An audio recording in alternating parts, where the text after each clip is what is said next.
하나님 아버지, 저희들 이 시간 모여서 다시 하나님의 말씀을 공부하려고 합니다. 지금 주님의 말씀을 통해서 저희가 영적으로 성장해 나아갈 수 있도록, 그래서 주님 앞에 또 기뻐하는 주님의 자녀들이 될 수 있도록 도와주시기 원합니다.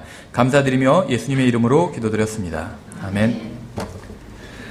그래서 오늘은 영적 성장의 단계에 대해서 공부해 보도록 하겠습니다. 먼저 베드로후서 3장 18절을 보시면 영적 성장에 대해서 말씀하고 있어요. 오직 은혜 안에서 자라고 우리 주 곧 구원자 예수 그리스도를 아는 것에서 자라라. 그분께 영광이 이제와 영원토록 있기를 원하노라. 아멘. 그래서 보통 우리가 구주라는 말을 많이 하는데 성경에서 구주라는 말은 없습니다. 기쁘다 구주 오셨네. 그렇지만 구주라는 말은 없고 세이비어, 구원자라는 말이 있어요. 그래서 성경에서는 예수님을 아는 것에서 자라라고 말씀하고 있어요. 이게 이제 영적 성장의 가장 기본이라고 보시면 됩니다. 이런 말씀을 드려도 되는지 모르겠지만 그분이 아마 안 들으실 거라고 제가 생각하고 저희 교회에 다니시는 분은 아니에요. 제가 그냥 일단 예를 들어드리면 어떤 분이 이제 신앙 상담을 하고 싶다고 그래서 이제 상담을 했습니다. 그런데 어떤 내용이었냐면 그분이 지금 하고 있는 일이 마술과 관련된 일이었어요. 마술.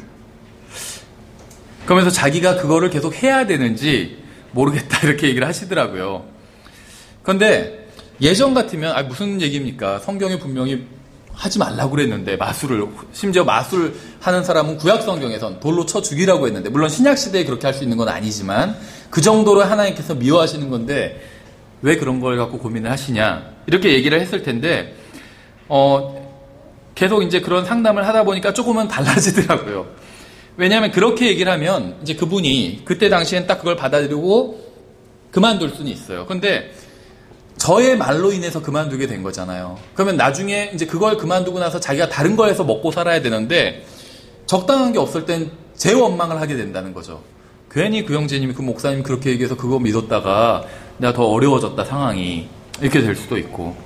그래서 일단은 그 마술을 해야 되냐 말아야 되냐 그걸 모를 정도라면 정말 영적으로 굉장히 지금 어린 거거든요. 그런데 진정한 영적 성장은 어디에 있냐면 하나님의 이제 말씀으로 하나님의 말씀 안에서 자라가야 돼요. 그 말은 뭐냐면 하나님의 말씀을 믿는 믿음 안에서 자라가야 되는데 똑같은 걸 해도 다른 사람이 시켜서 하는 것과 자기가 하나님의 말씀에 이렇게 있기 때문에 자기가 그 말씀을 믿고 그렇게 하는 것과는 천지 차이라는 거죠. 한쪽은 종교고 한쪽은 믿음인 거예요. 그래서 그분이 배워야 될 건 무엇이었냐면 정말 하나님의 말씀을 먼저 알고 다음에 그 자기가 안 말씀을 신뢰하고 그 말씀에 자기의 인생을 내어 맡기는 거죠. 마술을 안 해도 또 그런 걸 안 해도 충분히 주님을 믿고 따른다면 주님께서 내게 필요한 것들을 다 공급해 주실 수 있다는 그 말씀을 신뢰하는 게 먼저겠죠. 근데 그러기 위해서 먼저 예수 그리스도를 아는 것에서 자라가야 돼요. 그러니까는 뭐가 중요하냐면 제가 예를 들면 하고 있는 것 중에 하나님을 기쁘시게 하는 것도 있고 아닌 것도 있을 거라는 거죠. 그런데 제가 어디에 초점을 맞춰야 되냐면 물론 명백하게 이게 하나님을 기쁘시게 하는 게 아니른 거란 걸 제가 하나님 말씀을 통해서 알고 있다면 그걸 그만둬야 됩니다. 근데 그거보다 더 급한 거는 하나님을 기쁘시게 하는 것들을 해나가는 거예요. 그래서 예수님을 알면 알아갈수록 나중에는 자연스럽게 정리가 돼간다는 겁니다. 고민할 필요도 없이. 그 자매님도 주님 안에서 성장해 나가면 나중엔 그런 고민을 하지 않게 될 거예요. 그래서 제가 그 자매님한테 드렸던 조언은 일단 가장 급한 건 지금 구원은 받았지만 성경을 모르기 때문에 예수님에 대해서 모르기 때문에 예수님을 아는 게 중요하다. 그래서 이제 그 성경 공부 모임에 계속 앞으로도 잘 참석해서 성경을 배우고 예수님을 알아가는 게 중요하다.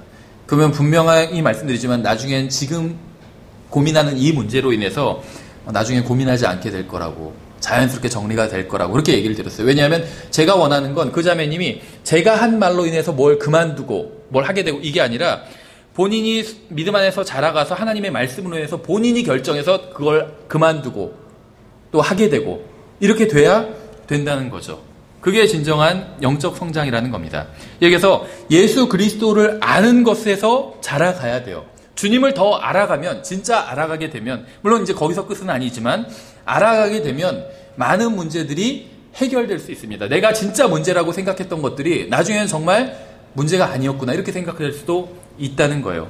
예수님이 누구신지 알아가면. 우리는 물론 예수님이 누구신지 알고 구원받았어요.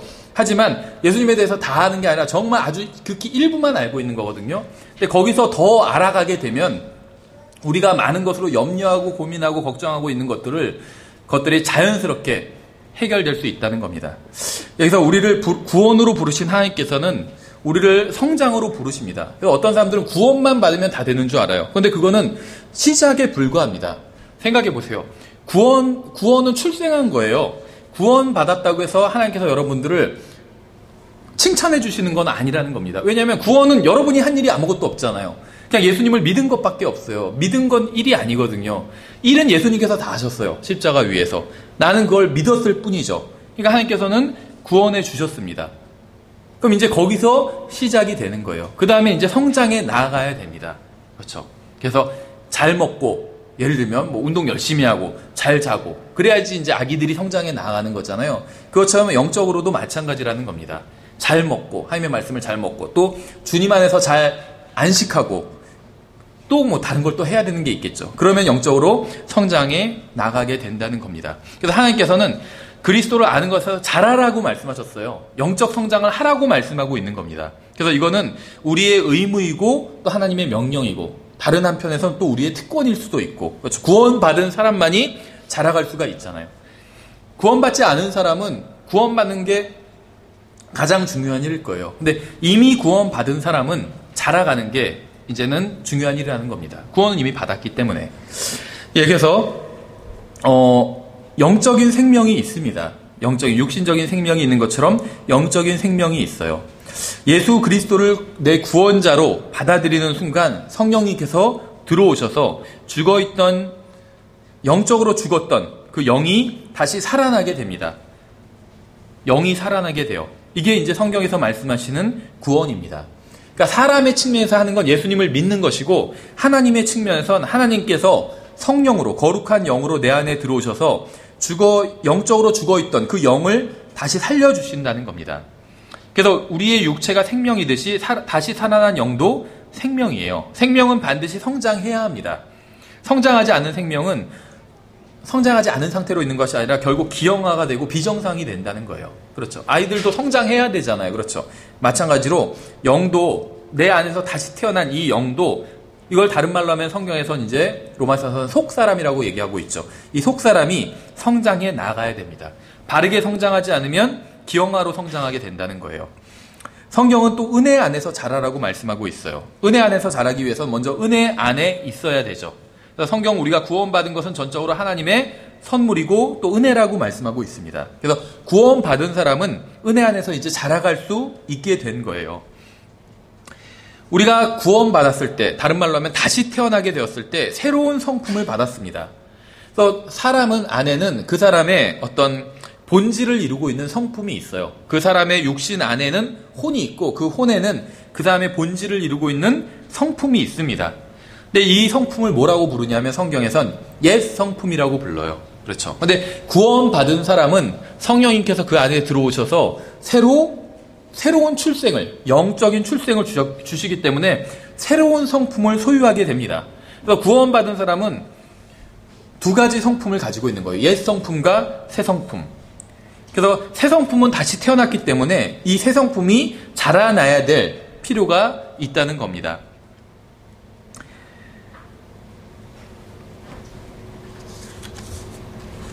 예, 그래서 영적인 어떤 그 출생을 할 필요가 있다는 것에 대해서 살펴봤는데, 먼저 영적 성장을 7가지 단계로 나누시는 분들이 있는데 뭐 나름대로 성경에 근거가 있습니다. 그래서 먼저 이것이 무엇인지만 한번 간략하게 살펴보도록 하겠습니다. 보시면 첫째, 갓난 아이들이라고 부르고, 성경에서 어떤 사람들을 갓난 아이들이라고 부르고 있어요. 실제 아기들을 말하는 것이 아니라 어른인데 영적인 측면에선 갓난 아이들이라는 거예요. 구원받은 지 얼마 안 된 사람들은 이 갓난 아이들에 속합니다. 베이브라고 성경에서는 이제 영어에서는 이렇게 표현하고 있는데, 고린도전서 3장 1절에서 이렇게 되어 있어요. 형제들아, 내가 영에 속한 자에게 말하는 것 같이 너희에게 할 수 없어서 육신에 속한 자, 곧 그리스도 안에 있는 갓난 아이들에게 말하는 것 같이 하였노라. 구원받은 사람은 예수님 안으로 들어오게 되는데, 예수님 안에는 구원받은 지 얼마 안 된 사람들, 갓난 아이들도 있다. 지금 이런 얘기를 하고 있는 겁니다. 그 다음에 어린 아이들이라고 불리는 사람들이 있어요. 어린 자녀들아, 내가 너희에게 쓰는 것은 너희 죄들이 그분의 이름으로 인해 용서되었기 때문이라. 그래서 어린 자녀들이라고 불리는, 영적인 측면에서 그렇다는 거예요. 나이가 어리다는 게 아니라 그런 사람들이 있고, 다음에 이제 그냥 아이들이라고 불리는 사람들이 있어요. 그 목적은 우리가 이제부터 더 이상 어린아이가 되지 아니하여 사람들의 속임수와 몰래 숨어서 속이려 하는 자들이 사용하는 간교한 술수로 말미암아 온갖 교리의 바람에 이리저리 흔들려 밀려다니지 아니하고, 어린아이들은 교리의 바람에 흔들려 다닌다는 거죠. 어디서 뭐가 새로운 게 있다 하면 거기 쫓아가고, 영적으로 어린아이들인 거예요. 그렇게 말씀하고 있죠. 그 다음에 젊은이들이 있어요. 영맨. 젊은이들아, 내가 너희에게 쓰는 것은 너희가 저 사악한 자를 이겼기 때문이라. 그래서 젊은이들이라고 표현하는 그런 사람들이 있고, 또 아버지들이 있습니다. 아버지들아, 내가 너희에게 쓰는 것은 너희가 처음부터 계신 그분을 알았기 때문이라. 그 다음에 엘더스, 장로들이라는 사람들이 있어요.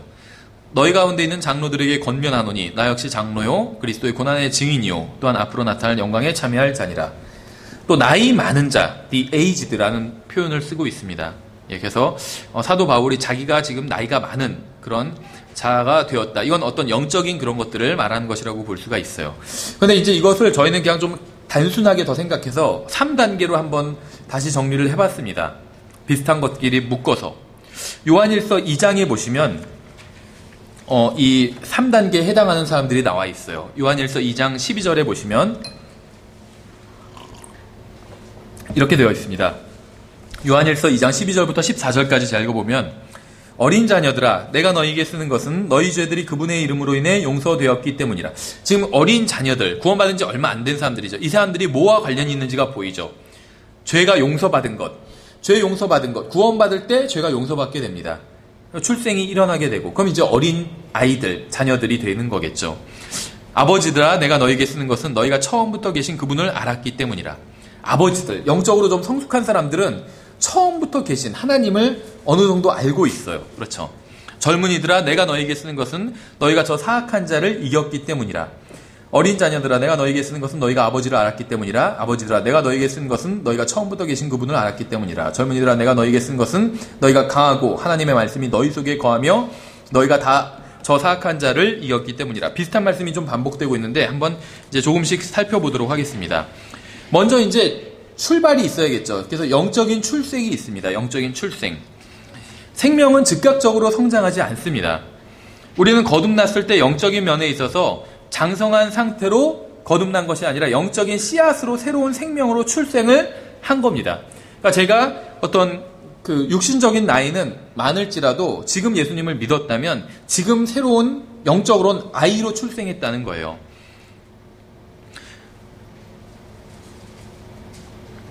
성인으로, 영적인 성인으로 출생하는 경우는 없다는 겁니다. 육신적인 출생도 아기로 시작하는 것처럼 영적인 출생도 영적인 아기로 출생하게 된다는 겁니다.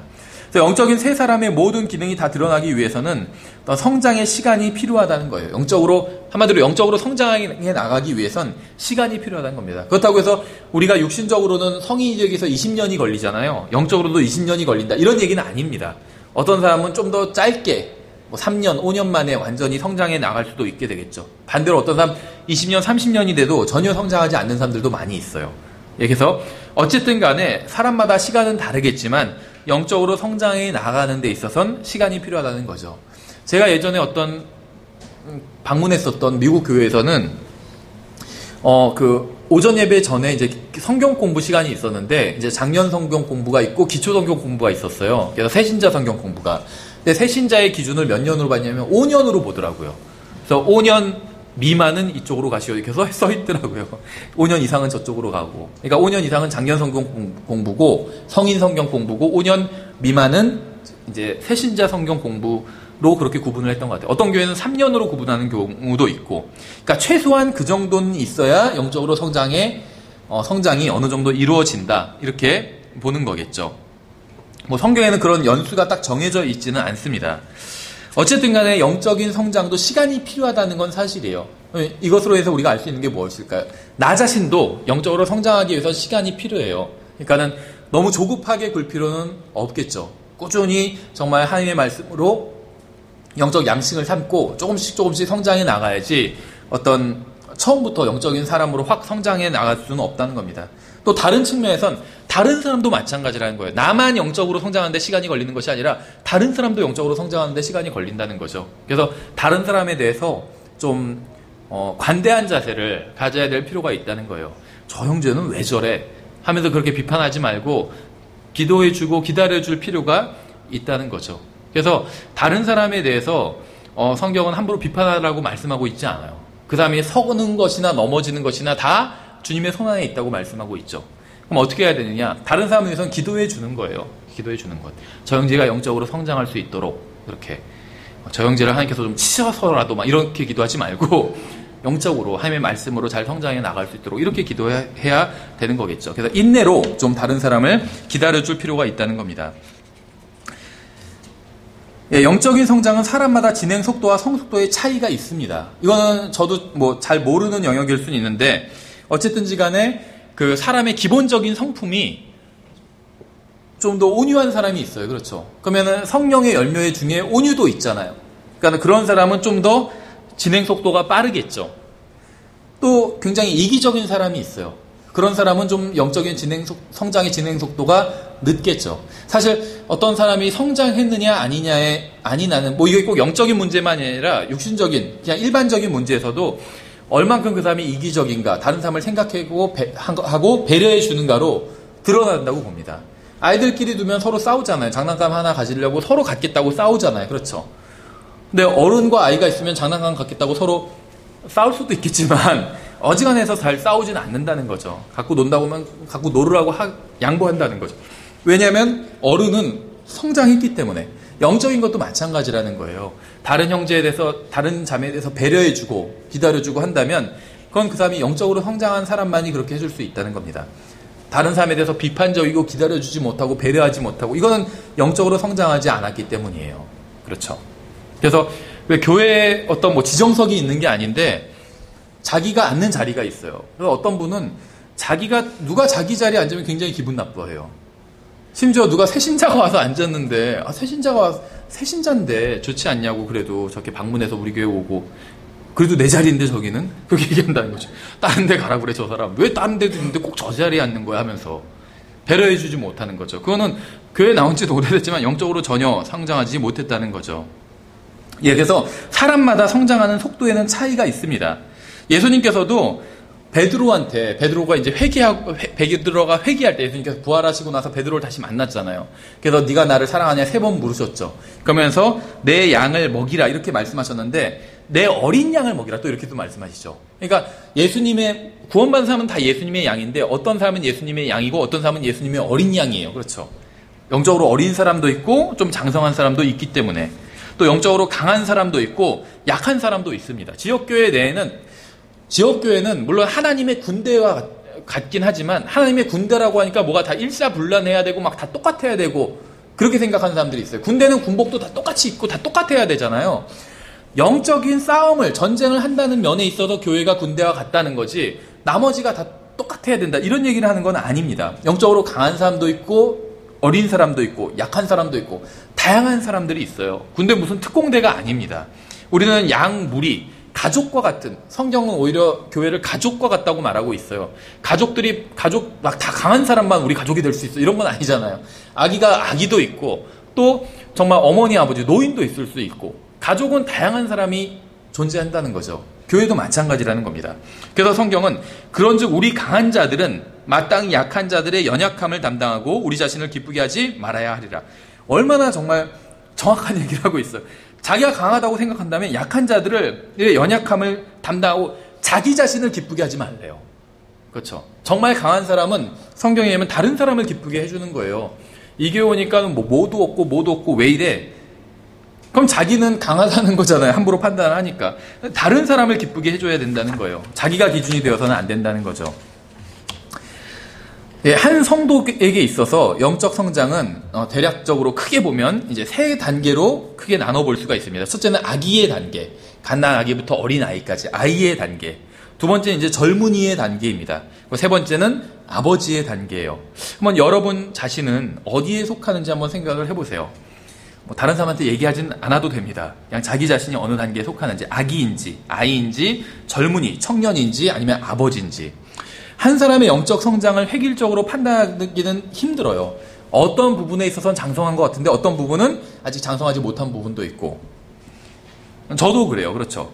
그렇지만 이제 대략적으로 우리가 스스로를 돌아볼 수가 있겠죠. 우리가 뭐 이것과 관련된 말씀은 아니지만 뭐 관련이 있다면 있을 수 있는데, 우리가 성경을 공부하는 이유는 하나님 앞에서 내가 바르게 서기 위함이에요. 그러니까 성경의 목적은 무엇이냐면 사람을 하나님 앞에서 바르게 세우기 위함입니다. 그럼 먼저 나 자신을 하나님 앞에서 바르게 세우기 위함이에요. 그렇죠? 성경을 가지고. 무슨 말이냐면 이런 걸 가지고 다른 사람 판단하라는 게 아니에요. 아, 그 형제는 아직 영적인 애기야. 나는 그래도 아버지는 못 돼도 그래도 어느 정도는 되지 막 이러면서 이런 생각을 하라는 게 아니에요. 다른 사람을 판단하라는 게 아니라 자기 자신을 돌아보라는 거예요. 그렇죠? 자기 자신을. 그래서 자기 자신을 세우고 그 다음엔 다른 사람이랑은 아무런 관련이 없느냐. 다른 사람을 세워주는 데 사용하라는 겁니다. 무너뜨리고 비판하는 데 사용하지 말고. 하나님의 말씀은 사람을 세워주는 거예요. 성경에서 하나님께서 일하시는 걸 보면 항상 사람을 세워주십니다. 그렇죠? 일어나라 하면서 엘리야가 쓰러졌을 때도 세워주시잖아요. 하나님 말씀은 항상 사람을 세워주는 거예요. 어떤 사람은 특정한 상황에선 강하지만 다른 상황에선 약한 경우도 있어요. 그래서 저 사람이 다 믿음이 강하다 이렇게 일률적으로 이렇게 평가할 수 없는 경우도 많이 있습니다. 자기 자신에 대해서도 그렇고, 어떤 지체는 어떤 성경에 대해서 무지하지만 또 사랑이 넘치는 경우도 있고 그 반대의 경우도 있습니다.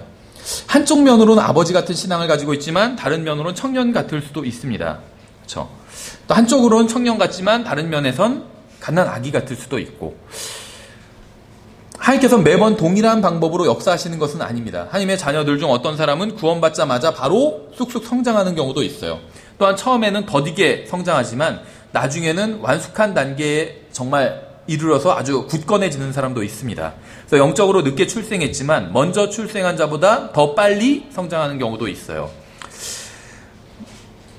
그래서 성경에서는 우리가 방금 읽은 요한일서 2장 12절부터 14절까지에선 어린 자녀, 젊은이, 아버지들 이렇게 세 가지로 나눠서 이야기하고 있는데, 이것은 이제 어떤 시간의 경과에 따른 구분이 아니라 영적인 성숙도에 대한 구분입니다. 먼저 어린 아이들의 특징을 한번 살펴볼게요. 한번 본인을, 다른 사람 생각하지 말고 본인을 한번 잘 생각해 보시기 바랍니다. 한번.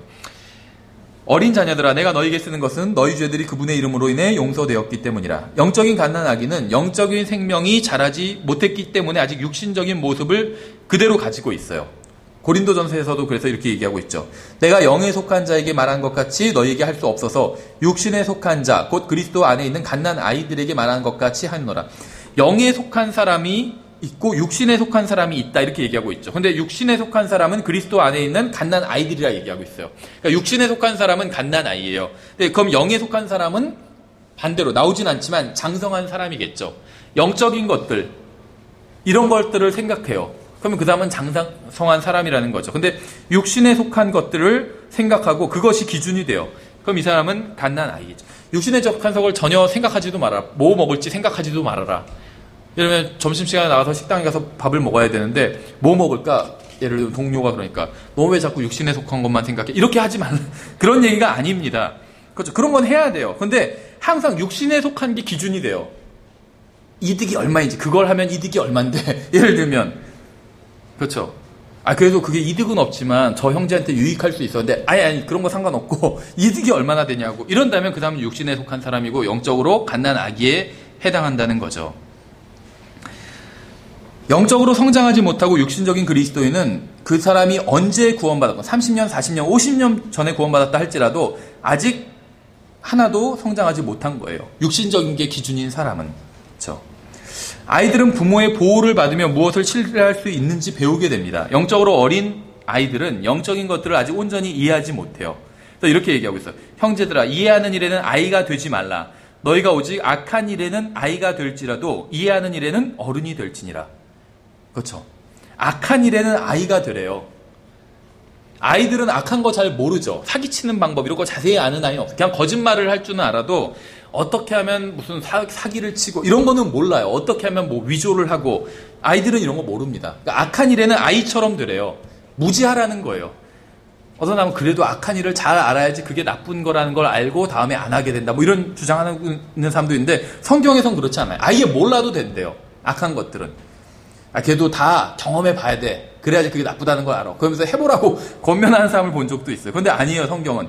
모르는 게 낫다고 그래요. 악한 일은 아예 모르는 게 나아요. 악한 일은 아이가 되래요. 하지만 이해하는 일엔 어른이 되라고 말씀하고 있어요. 하나님의 말씀을 이해하고 영적인 것들을 이해하는 일엔 어른이 되어야 된다는 겁니다. 영적으로 어린 아이들은 의의 말씀에 능숙하지 못합니다. 젖을 사용하는 자마다 갓난아이므로 의의 말씀에 능숙하지 못하니라.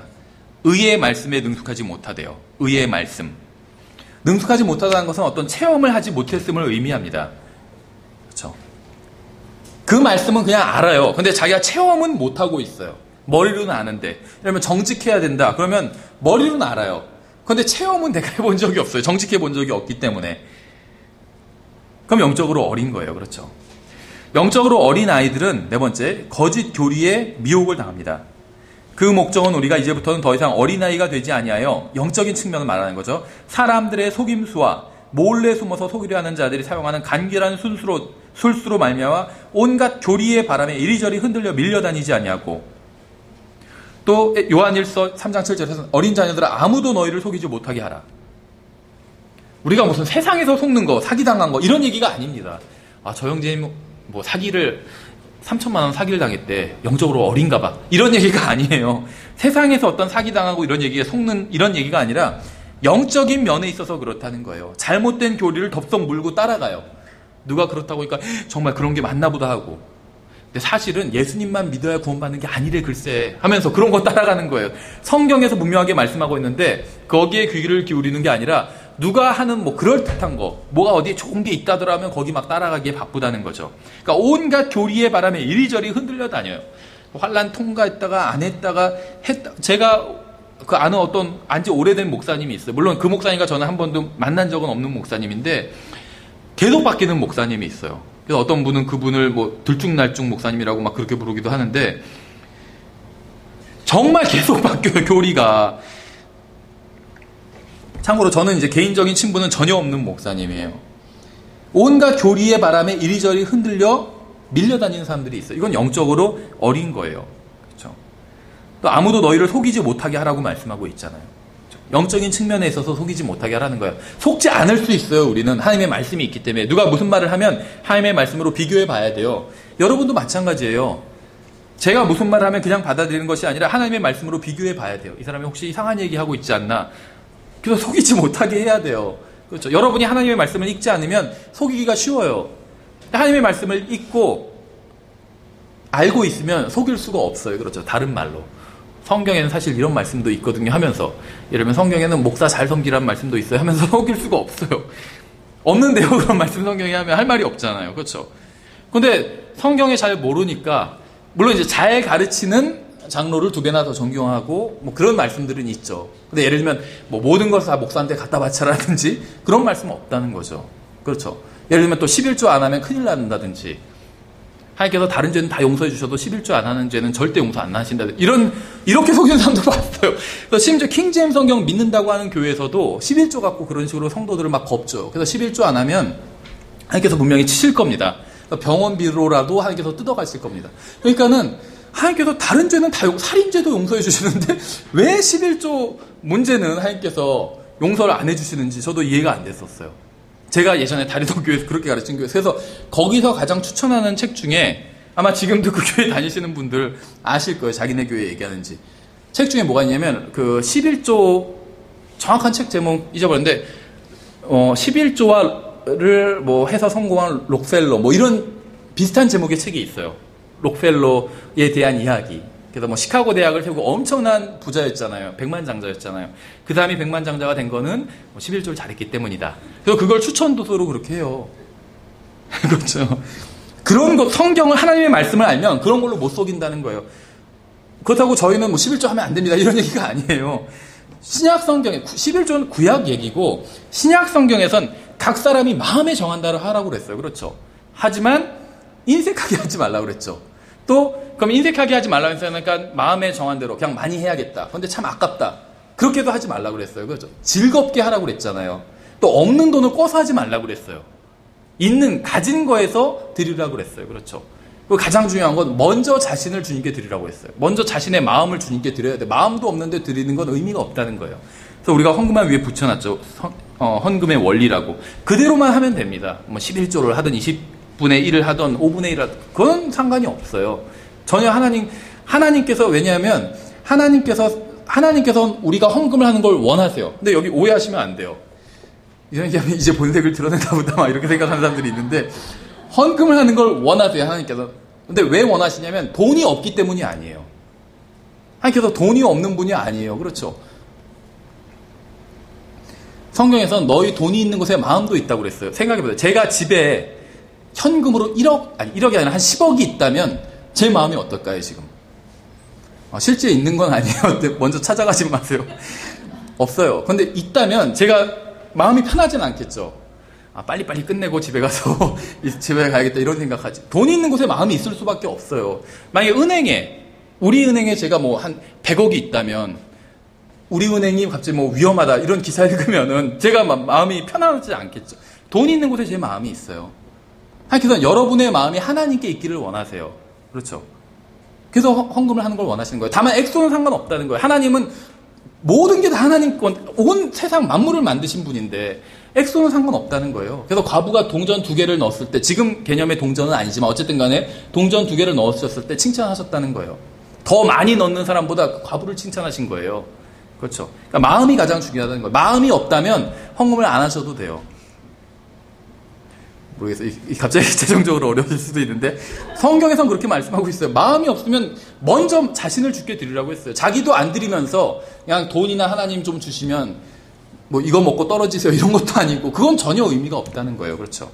어쨌든 간에 이런 것으로 속임을 당하지 않게 된다는 거죠. 저는 많이 봤어요. 어느 이단에서 나왔다고 하면서 어느 교회에서 나왔다고 하면서 뭐 재산이 다 털렸어요. 뭐 자기가 거기에 2억 5천을 갖다 받았다는 사람도 있고 그것도 뭐 부유했던 분이 아니에요. 너무 경제적으로 힘들게 정말 노동으로 살아온 분인데 10여 년 동안 뭐 한 2억 5천을 갖다 바쳤다고 하더라고요. 거기에. 몰라요. 저는 어떤 상황인지는. 하지만 하나님의 말씀을 알았다면 그렇게 정말 피폐해지지는 않겠죠. 돈도 잃고 정신도 피폐해지고 인생이 망가져 버렸어요. 그렇게 되지는 않았겠죠. 하나님의 말씀을 알았다면. 그래서 성경에서는 어떤 교리의 바람에 이렇게 흔들려 다니지 말라고 말씀하고 있고 아무도 너희를 속이지 못하게 하라 명령하고 있어요. 살인하지 말라. 똑같아요. 아무도 너희를 속이지 못하게 하라 말씀하고 있어요. 우리가 누구에게 속았다면 하나님께서 그리스도의 심판석에서 물으실 거예요. 왜 속았냐고 그 사람한테. 내가 이미 속지 않을 수 있는 이 말씀을 다 줬는데 이대로만 했다면 네가 속지 않았을 텐데 왜 그 가짜 목사한테 속아서 인생과 정말 재산을 힘을 낭비했냐고 이렇게 말씀하실 때 우리가 뭐라고 할 수 있겠어요. 그렇죠. 미리 하나님께서 말씀을 다 주셨는데 그 다음에 영적으로 성장해 나갈수록 하나님의 뜻을 알게 됩니다. 내가 아직 너희에게 말할 것이 많으나 지금은 너희가 그것들을 감당하지 못하리라. 이렇게 말씀하고 있어요. 그렇죠. 하나님께서는 우리를 향한 많은 뜻을 가지고 계세요. 근데 우리가 영적으로 아직 어리기 때문에 그것을 감당하지 못하는 것들도 있어요. 그래서 영적으로 성장해 나간다면 우리가 하나님의 어떤 더 큰 뜻들을 우리의 인생을 향한 더 큰 뜻들을 감당해낼 수 있게 될 겁니다.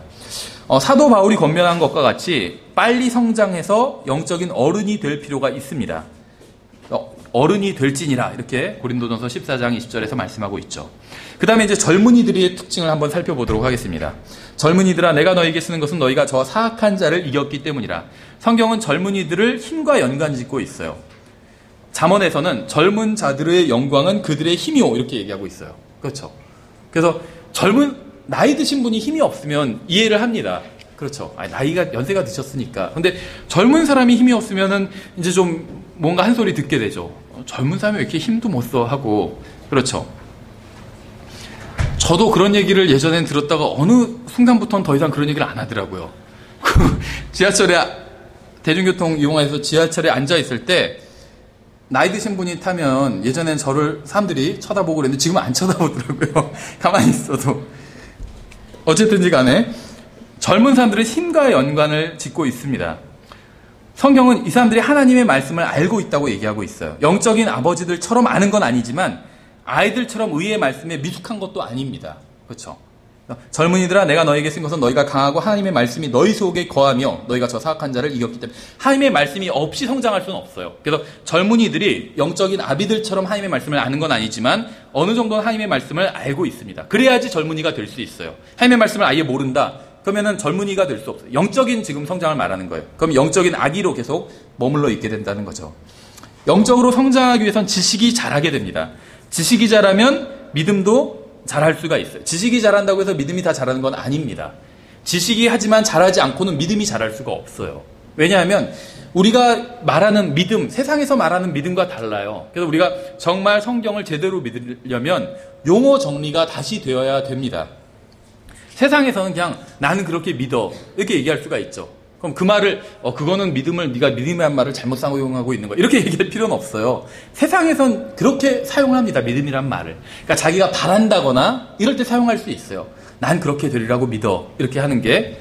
그런데 성경은 달라요. 성경은 하나님께서 무엇인가를 말씀하셨을 때 이제 그걸 믿는 겁니다. 자기가 바랄 땐 그건 그냥 바라는 거예요. 성경에서 말씀하시는 믿음은 하나님의 말씀을 믿는 믿음을 가리킨다는 거죠. 그래서 하나님께서 말씀하시지 않았다면 아무리 자기가 뭐 세게 믿어봐야 소용이 없어요. 그건 성경에서 말씀하시는 믿음이 아니기 때문에. 그래서 하나님께서 말씀하시는 걸 믿는 믿음이 바로 이제 믿음이라는 겁니다. 그래서 하나님의 말씀을 믿기 위해서 먼저 하나님의 말씀을 알아야 되잖아요. 그렇죠? 나는 예를 들면 주님께서 10년 내에 오실 걸 믿어 이렇게 얘기해요. 그럼 그건 믿음일까요? 아닐까요? 믿음이 아니에요. 예전에 시한부 종말론이 있었잖아요. 성경에선 예수님께서 다시 오시는 건 사실이지만 언제 오실지 모른다고 말씀하고 있어요. 그래서 어떤 그 목사님이 쓴 에세이 중에, 칼럼 중에 창문을 고쳐야 할까요? 라는 칼럼이 있었어요. 생각해보세요. 예수님이 내일 오신다면 집에 창문이 깨졌어요. 창문 고칠까요? 안 고칠까요? 안 고쳐요. 내일 오시는데 왜 고쳐요? 1년 후에 오신다면 어떨까요? 고칠 수도 있고 안 고칠 수도 있고. 근데 20년 후 아니면 30년 후 100년 후에 오신다면 어떨까요? 그럼 고치죠. 근데 예수님이 언제 오실지 모른다는 거예요. 그러니까 고칠 게 있으면 그 목사님 얘기는 고치라는 거예요. 내일 오실지 100년에 오실지 그건 정해져 있지 않기 때문에. 근데 예전에 우리나라에도 뭐 다미선교회 막 이래가지고 그 시한부 종말론자들이 있었어요. 근데 거기 얘기인지는 제가 지금은 잊어버렸는데 하도 오래돼서 기자가 인터뷰를 하면서 진짜 그때 아마 10월 28일인가 그때 예수님이 오신다 막 이렇게 주장을 했었어요. 1990년 10월 28일. 그래서 정말 그때 예수님이 오시냐 하니까 오신다는 거예요. 그래서 그 목사는 막 성도들한테 예수님 오시니까 돈이 무슨 필요가 있냐 다 갖다 바쳐라 이렇게 얘기를 했었어요. 성도들이 막 재산 팔아서 다 갖다 바쳤어요. 정말 예수님 내일 오시는 게 확실하다면 다 팔아서 바치겠죠. 그래서 그 기자가 뭐라고 했냐면 그럼 정말 10월 28일 밤 12시에 오시는 게 맞냐 하니까 맞대요. 그 목사가 이제 그렇게 주장했거든요. 그러면은 10월 29일부로 나에게 등기 이전되도록 목사님의 재산을 다 이렇게 써줄 수 있냐. 목사가 뭐라고 했대요? 미쳤냐고 왜 써주냐고 그랬대요. 안 믿는 거예요, 자기도. 그렇죠. 그건 믿음이 아니에요. 성경에는 예수님께서 뭐 며칠에 오신다 이런 말씀은 없어요. 다시 오신다고만 했지 언제 오신다고는 안 했어요. 다만 그날이 정해지지 않았다고만 했지. 그렇죠. 그러니까 성경에 있는 걸 믿는 거예요. 예수님이 오신다고 믿습니다. 이건 성경적인 믿음이에요. 성경에서 그렇게 말씀하고 있으니까. 근데 예수님이 1년 안에 오신다고 믿습니다. 이건 성경적인 믿음이 아니에요. 성경에서 그렇게 말씀하신 적이 없기 때문에 그건 믿음이 아니에요. 오히려 그거는 불신이에요. 왜냐하면 하나님께서 말씀하지 않고 하나님께서 말씀하신 것과 반대되는 것을 믿는 건 그건 불신이에요. 그렇죠. 성경에 없는 것을 믿는 믿음은 믿음이 아니라 오히려 반대로 불신이라는 거죠. 예, 그래서 성경을 믿어야 영적으로 성장해 나갑니다. 왜 그러냐면 우리가 내 경험과 지식과 이런 걸로는 그렇게 하면 안 돼. 그런데 하나님의 말씀은 그렇게 하라고 말씀하고 있어요. 그러면 그냥 성경을 믿고 그렇게 하는 거예요. 그러면 그랬을 때 영적으로 성장해 나가게 되는 거예요. 생각해보세요. 정직하게 하면 안 돼. 내 경험으론. 그런데 정직하게 하래요. 그럼 그냥 그 말씀 믿고 정직하게 하는 거예요. 그러면 믿음이 성장해 나가게 된다는 거죠. 그렇죠. 그래서 성경을 알아야 돼요. 근데 아는 것만 성경에서 정직하게 해야 된다. 그걸 아는 것과 내가 실제로 정직하게 하는 건 완전히 다른 얘기잖아요. 그래서 성경을 알아야 되고 그 다음에 그 말씀을 믿어야 돼요. 그럼 이제 영적으로 그만큼 성장해 나가게 된다는 겁니다. 그래서 영적으로 성장하기 위해서는 단순히 하나님의 말씀을 아는 수준에서 머무르는 것이 아니라 그 말씀이 자기 안에 거하게 해야 됩니다. 그 말씀이 내 안에서 무슨 일이 닥쳤을 때 그 말씀이 내 안에서 쭉 작동을 해서 막 돌아가야 된다는 거예요. 그러면 믿음이 자라고 성장해 나갈 수 있게 된다는 거예요. 그 말씀이 내 안에서 움직여야, 내 안에서 역사를 해야. 근데 알고만 있는 거는 역사하는 게 아니에요. 실제로 그 일을 당했을 때, 예를 들면 어떤 다른 사람들에 대해서 어떤 온유하고 인내하고 사랑하고 용서하고, 예를 들면 그런 말씀들이 있잖아요. 그런데 내가 그걸 머리로는 알지만 그렇게 하지를 못해요, 실제로. 그럼 난 영적으로 성장해 나갈 수가 없다는 거예요. 왜냐하면 그 말씀이, 다른 사람을 용서하라는 그 말씀이 내 안에서 돌아가고 있는 게 아니기 때문에. 그렇죠. 예, 그 다음에 이제 아버지들의 특징을 한번 보겠습니다. 영적인 아버지들. 아버지들아, 내가 너희에게 쓰는 것은 너희가 처음부터 계신 그분을 알았기 때문이라. 아버지들은 장성한 자로서 주님에 대한 온전한 지식을 가지고 있어야 됩니다. 그러니까 성경을 많이 알아야 돼요. 성경만 많이 안다고 해서 아버지가 되는 건 아닌데, 아버지가 되기 위해서는 성경을 많이 알아야 된다는 겁니다. 그들은 하나님의 말씀에서 어려운 부분인 단단한 음식도 소화시킨다는 겁니다. 히브리서 5장 14절에 있죠. 그러나 단단한 음식은 장성한 자들의 것이니 그들은 그것을 사용하여 자기 감각들을 단련시킴으로 선악을 분별하느니라. 어린아이들은 단단한 음식을 소화시키지 못해요. 근데 영적으로 어린아이들은 성경의 어떤 부분을 읽어도 이해하지 못하고 또 실행하지 못할 수도 있다는 겁니다. 근데 장성한 사람은 그 말씀을 이해할 뿐만이 아니라 이해하고 실행하게 된다는 거예요. 자기한테 손해가 나도 그 말씀이 그렇게 하라고 하니까 그 말씀대로 한다는 겁니다. 이게 장성한 사람이라는 거예요. 영적인 아버지들의 마음에는 하나님의 말씀이 풍부히 거하고 있습니다. 그리스도의 말씀이 너희 속에 모든 지혜로 풍부히 거하게 하여 시와 찬송과 영적 노래로 서로 가르치고 훈계하며 너희 마음속에서 은혜로 주께 노래하고. 그리스도의 말씀이 우리 마음속에서 풍부히 거할 수가 있대요. 우리는 모두 그리스도의 장성한 분량에까지 이르러야 합니다. 마침내 우리가 다 믿음과 하나님의 아들을 아는 것에서 하나가 되어 완전한 사람에 이르고 그리스도의 충만하심에 장성한 분량에까지 이르리니, 우리가 다 하나님의 아들을 아는 것에서 하나가 돼서 완전한 사람에 이뤄야 된다고 말씀하고 있다는 겁니다. 그리스도인이 된 시간이 오래되었을수록 영적인 성품이 성숙해지고 은혜 안에서 성장하고 하나님을 아는 지식이 더욱 풍성해져야 함에도 불구하고 많은 그리스도인들이 여전히 영적인 아기의 상태로 머물러 있어요. 어떤 사람은 그리스도인이 된 지 몇십 년이 됐는데도 여전히 영적인 아기로 머물러 있기도 합니다. 하나님의 말씀을 연구하고 순종해서 영적으로 성장해서 영적인 청년기에 있는 그리스도인들도 꽤 있습니다. 그러나 영적인 아버지는 많지 않아요. 근데 우리 시대만 많지 않은 게 아니라 바울 시대에도 많지 않았다고 얘기하고 있어요. 그래서 고린도전서 4장에서 이렇게 얘기하고 있죠. 그리스도 안에서 너희에게 10,000명의 스승이 있다 해도 아버지는 많지 아니하니 그리스도 예수님 안에서 복음을 통하여 내가 너희를 낳았느니라. 스승과 아버지가 있는데 스승은 많은데 아버지가 없대요. 그렇죠. 그래서 왜 이런 말이 있더라고요. 영어 속담 중에서도 목사가 하는 일은 사실 성경에서 목사 겸 교사라고 해서 목사는 성경을 가르치는 사람이거든요, 기본적으로. 근데 영어 속담 중에서도 이런 얘기가 있더라고요. 훌륭한 목사님 5명보다 형편없는 어머니 하나가 더 낫다. 이런 속담이 있더라고요. 아이를 실제로 키우는 건 목사님이 아니라 어머니라는 거죠. 근데 이게 우리가 영적으로 굳이 적용을 할 수도 있을 것 같아요. 영적인 어떤 아버지들, 이 사람들이 다른 사람들을 실제적으로 영적으로 키울 수 있는 사람이 아닌가 이렇게 생각을 합니다. 그래서 아이에게 지식을 가르치는 것은 스승도 할 수 있지만 아이를 키우는 것은 결국 아버지, 어머니, 부모님이 한다는 거죠. 예, 그럼 영적 성장 방법이 무엇인지 좀 간단히 살펴보도록 하겠습니다. 성경은 하나님의 자녀들이 성장하는 것과 관련해서 이제 4가지의 예를 들고 있어요. 첫 번째는 곡식이라고 부르고 있어요. 곡식. 또 그분께서 이르시되 하나님의 왕국은 마치 사람이 씨를 땅에 심는 것과 같으니 그가 밤낮으로 자고 할 때 그 씨가 돋아서 자라되 어떻게 그리 되는지 그가 알지 못하느니라. 이는 땅이 스스로 열매를 맺기 때문이니 처음에는 잎사귀요 다음에는 이삭이요 그 뒤에는 이삭 안에 알찬 곡식이니라. 성경의 다른 곳에선 이 땅이 사람의 마음밭이라고 말씀하고 있죠. 씨 뿌리는 자의 비유에선. 그래서 사람의 마음이 사람이 영적으로 성장하는 게 곡식이 자라는 것과 같다. 이런 식으로 비유를 들어서 얘기하고 있는 거죠. 말씀에 씨가 심겨진 마음이 그 말씀에 반응하여 잎사귀가 나고 이삭이 열리고 알찬 곡식을 맺게 되는 겁니다.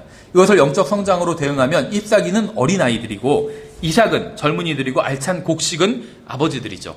아버지들이 아이를 낳잖아요. 그렇죠. 열매를 맺는 거예요. 아버지가 아이를 낳지 아이가 아이를 낳을 수는 없죠. 젊은이가 아이를 낳아서도 안 되죠. 아버지가 아이를 낳아야 돼요. 그렇죠. 아이는. 그 다음에 이제 식물로 예를 들 수 있어요. 곡식과 비슷하지만 식물이 잘 자라기 위해선 좋은 흙과 태양과 물이 있어야 되죠. 우리도 은혜 안에서 성장하기 위해서는 사랑 안에서 뿌리를 내리고 털을 잡아야 됩니다. 믿음을 통해 그리스도께서 너희 마음속에 거하게 하시고 또 너희가 사랑 안에서 뿌리를 내리고 털을 잡아. 지식을 갖추고 하나님의 말씀을 아는 게 중요한데 뿌리는 사랑 안에 있어야 된다고 말씀하고 있어요. 그렇죠. 아무리 지식이 있어도 뿌리가 사랑이 아니면 의미가 없어진다는 겁니다. 생각해 보세요. 내가 지식을 이용해서 다른 사람을 상처 주고 다른 사람의 믿음을 흔들어 버릴 수도 있어요. 지식이 별로 없는 사람을 믿음을 흔들어서 아예 믿음을 떠나게 하는 사람들도 있어요. 뿌리가 사랑에 있지 않은 거예요. 그렇죠. 근데 다른 사람들을 사랑으로 대한다면 큰 문제는 없게 된다는 거죠. 그래서 뿌리는 항상 사랑에 있어야 된다는 겁니다. 그래서 사랑 안에서 뿌리를 내리라고 분명히 말씀하고 있어요. 우리가 하는 모든 동기, 하나님의 말씀을 읽고 교회 생활하고 다른 형제자매들과 교제를 하고 이런 모든 동기가 사랑이 있어야 된다는 겁니다. 주님께서는 우리에게 태양이 되어주세요. 그렇죠. 말라기 4장에서는 예수님께서 태양과 같으신 분이라고 말씀하고 있죠. 태양의 빛을 받은 식물은 뿌리를 내릴 뿐만 아니라 태양이신 주님을 향해서 세워져 나가야 됩니다. 또 모든 일에서 그분에게 이르도록 성장해 나가야 되고, 또한 식물은 물이 있어야 자랄 수 있죠. 그리스도인도 말씀의 물로 씻음을 받고 그걸 통해서 이제 정결하게 자라게 된다고 에베소서 5장에서 말씀하고 있죠. 또 성경은 우리를 어린 아이와 같다고 하고 있어요. 거듭난 사람은 갓난 아기와 같습니다. 그래서 아기가 성장하는 것처럼 우리도 영적으로 성장해 나가야 된다 이렇게 말씀하고 있어요. 그래서 새로 태어난 아기들로서 말씀의 순수한 젖을 사모하라. 이것은 너희가 그 젖으로 말미암아 성장하게 하려 함이라 이렇게 말씀하고 있어요. 그래서 하나님의 말씀을 통해서 성장해 나갈 수 있다는 거. 성경을 읽고 연구하고 묵상하고 순종하면 성장해 나갈 수 있다는 겁니다. 또 성경은 우리를 건물이라고 부르고 있어요. 건물과 같다고. 한 사람이 우리가 성장해 나가는 게 건물과 같다고 얘기하고 있어요. 물론 우리 개인뿐만 아니라 교회 전체, 또 전체 믿은 사람들 전체를 말하는 것이기도 하죠. 그리스도의 몸으로서 교회는 하나의 건물로 만들어져 가고 있습니다. 그분 안에서 모든 건물이 꼭 맞게 함께 뼈대를 이루어 주 안에서 한 거룩한 전으로 자라가고 이렇게 말씀하고 있죠. 건물인데 자라가고 있대요. 다시 말하면 완공을 향해서 나아가고 있는 거죠. 주님께서 오실 때 우리는 완전히 완공될 겁니다. 그렇죠?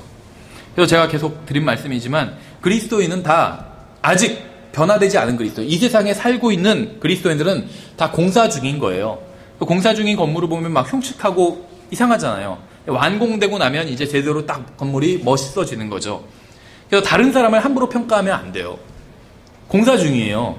누가 공사하고 있냐면 예수 그리스도께서 그 사람 안에서 공사를 하고 계세요. 다른 사람을 함부로 평가할 수 없는 거죠.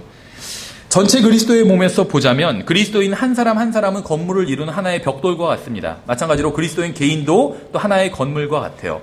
그래서 이 건물을 이루는 벽돌은 베드로후서 1장 5절부터 7절에 나와 있습니다.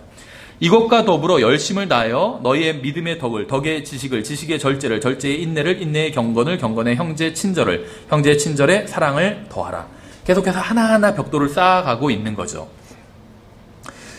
마지막으로 이제 그 안에서 성장해 나가야 될 것들에 대해서 살펴보도록 하겠습니다. 은혜 안에서 성장해 나가야 돼요. 오직 은혜 안에서 자라라고 말씀하고 있죠. 또 말씀 안에서 자라가야 됩니다. 말씀 안에서. 또 주님 안에서 자라가야 돼요. 그리스도 예수님 안에서 하나님의 높은 부르심의 상을 받으려고 표대를 향해 밀고 나아가노라. 주님 안에서, 예수님 안에서 자라가야 됩니다. 또 지식 안에서 자라가야 돼요. 그러니까 균형을 골고루 맞춰야 됩니다. 어떤 사람은 예수님을 아는 게, 예수님 안에서 자라가는 게 중요하지 어떤 지식, 글자, 지식 이런 거 중요하지 않다 이렇게 얘기하는 사람도 있어요. 근데 성경은 그렇게 말씀하고 있지 않아요. 주님을 아는 지식 안에서 자라가라고 말씀하고 있어요. 그 지식을 담고 있는 것이 바로 성경이죠. 그래서 하나님의 말씀 안에서, 지식 안에서 자라가야 된다는 겁니다. 그렇죠. 그래서 이런 것들을 하나도 무시할 수는 없는 거겠죠. 마지막으로 사랑 안에서 자라가야 한다고 말씀하고 있습니다. 영적으로 성장하면 성장할수록 사랑이 더 커져야 돼요.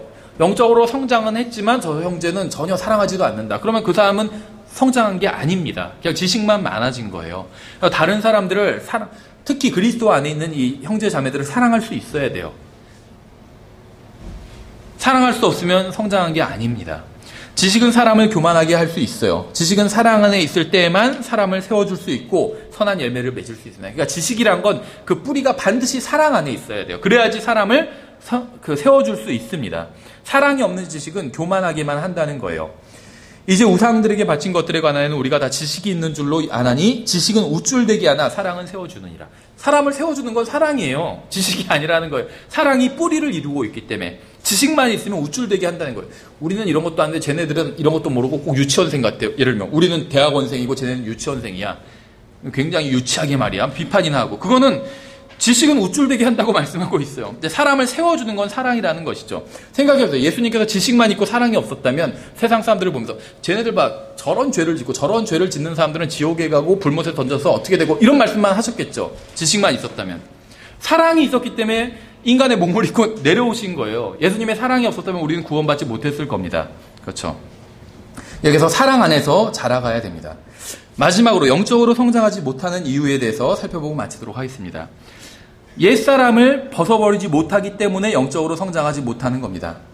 그래서 영적으로 성장하기 위해서는 옛사람을 벗어버려야 돼요. 그러므로 모든 악의와 모든 교활함과 위선과 시기와 모든 비방하는 말을 버리고, 이게 뭐냐면 옛사람이에요. 옛사람. 모든 비방하는 말을 벗어버리고 태어난 아기들로서 말씀의 순수한 젖을 사모하라. 이것은 너희가 그것으로 말미암아 성장하게 하려 함이라. 이렇게 말씀하고 있죠. 그리스도인이 성장하지 못하는 이유는 이해력이 부족해서가 아니라 듣기를 게을리하기 때문일 수도 있습니다. 하나님의 말씀을 듣고자 하는 의지가 결핍되어 있기 때문에 성장하지 못하는 경우가 많다는 거예요. 말씀을 듣고 연구하는 것에 관심이 없기 때문에 성장하지 못하는 경우가 많습니다. 그런 거 공부할 필요 없어. 그냥 사랑만 있으면 돼. 이렇게 할 수는 없다는 거예요. 사랑 안에서 자라가야 되지만 또 말씀 안에서 자라라고 말씀하고 있잖아요. 그렇죠. 성장을 막는 또 다른 것은 체험에 집착하기 때문입니다. 그런 체험을 하고 싶다. 이런 거 쫓아다니면 성장할 수가 없어요. 성경은 의인은 믿음으로 살리라고 말씀하고 있어요. 보지 않고 믿는 자가 더 복되다고 했잖아요. 체험하지 않고 믿는 자가 훨씬 더 복된 거예요. 감정은 짧은 순간 우리에게 기쁨을 주지만 믿음은 하나님을 기쁘시게 합니다. 이게 중요해요. 자기를 기쁘게 하려는 것. 이거는 성장하지 못한 아기들이죠. 자기한테 더 달라고 그러고 더 사달라고 그러고 자기 위주잖아요. 근데 성장하는 사람은 하나님을 기쁘시게 하려고 한다는 거예요. 어떤 체험, 감정이 있으면 내가 기뻐요. 그렇죠? 그런데 내가 그런 거 없이 하나님을 믿어요. 그러면 하나님이 기뻐하신다는 거예요. 여기에 영적 성장이 있다는 겁니다. 그러나 믿음이 없이는 하나님을 기쁘시게 하지 못하나니 그분께 나아가는 자는 반드시 그분께서 계시는 것과 또 그분께서 부지런히 자신을 찾는 자들에게 보상해 주시는 분이심을 믿어야 하느니라. 그래서 또한 믿음은 우리의 감정이 엉망일 때에도 하나님의 말씀을 붙들게 하는 도구가 된다는 거죠. 네 번째는 그리스도인이 성장하지 못하는 또 다른 이유는 적당한 가르침을 받지 못했기 때문입니다. 또한 먼저 거듭난 자들이 갓 거듭난 그리스도인의 성장을 방해하는 경우도 많이 있어요. 너희가 잘 달렸는데 누가 너희를 막아 너희가 진리에 순종하지 못하게 하더냐. 다른 사람이 막기 때문에 성장하지 못하는 경우도 있고 또 배우지 못했기 때문에 성장하지 못하는 경우도 있다는 거죠. 그래서 여러분이 제가 계속 말씀드리는 거지만 교회를 선택하실 때 두 가지 기준을 가지고 선택하셔야 돼요. 성경에는 없지만 신약 성경을 그냥 제가 나름대로 종합해 보니까 두 가지 기준이 가장 근본적인 필요한 기준이 아닌가 하는데 이 두 가지가 뭐냐면 첫째는 그 교회가 진리를 가르치느냐예요. 킹제임 성경이냐 세대적 진리하냐 뭐냐 그렇게 디테일하게 따질 것이 없이 진리를 가르치는 교회냐. 그래야지 내가 성장할 수가 있어요. 그래서 반드시 진리를 가르치는 교회에 나가셔야 돼요. 그 교회가 지하에 있냐 지상에 있냐 이런 거 중요하지 않아요. 물론 우리도 다음에는 지상으로 이사 가려고 하지만 네, 그건 본질적인 게 아니에요. 진리를 가르치느냐 아니냐 이게 훨씬 중요합니다. 그 다음 두 번째는 내가 그 교회에서 하나님께서 나에게 주신 은사가 있잖아요. 구원받은 모든 사람에게 은사가 있어요. 그 교회에서 내가 은사를 발휘할 수 있느냐. 다시 말하면 내가 그 교회에서 섬길 게 있느냐. 섬겨야 돼요. 그게 좋은 교회예요. 여러분이 섬기지 않고 섬김만 좋은 교회 갔어요. 모든 게 다 갖춰져 있고 내가 가서 할 게 하나도 없어요. 다 섬김만 받을 수 있어. 너무 좋아. 그럼 하늘나라에 가서 내가 주님께 받을 상급이 없어요. 그렇죠? 내가 가서 섬길 게 있는, 그러니까 뭔가 부족한 게 있는 교회가 좋은 교회예요. 우리 교회 광고하려고 하는 게 아니라 부족한 교회가 좋은 교회예요. 그래서 내가 섬길 게 있잖아요. 그렇죠? 그래서 진리를 바르게 가르치고 그 다음엔 내가 가서 주님을 섬길 수 있는 그러한 교회, 그런 교회에 가셔야 됩니다. 그래서 진리를 바르게 가르치는 게 굉장히 중요합니다. 진리를 배우지 못하면 결국 영적으로 성장하지 못해요.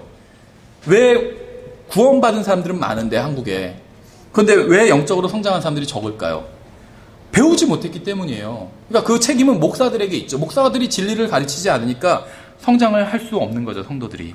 다섯 번째, 영적으로 성장하지 못하는 또 다른 이유는 거짓된 교리를 배웠기 때문입니다. 아니면 성경을 잘못 배웠기 때문이에요. 그러나 백성 가운데 거짓 대언자가 있었던 것 같이 너희 가운데도 거짓 교사들이 있으리니 그들은 정죄받을 이단 교리들을 몰래 들여와 심지어 자기들을 사신 주를 부인하기까지 하고 자기들을 위해 신속한 파멸을 가져오리라. 하나님의 말씀을 신뢰하는 방법을 배우지 못하면 결코 영적으로 성장하지 못하고 계속 영적인 어린 아이로 남아있게 됩니다. 마지막으로 정리하면 어떤 사람이 아직 영적으로 어리다고 해서 그 사람을 정죄하거나 비난해서는 안 됩니다. 태어난 아기가 아직 아기예요. 근데 너 왜 아기야? 왜 걷지도 못해? 이렇게 비난할 게 아니잖아요.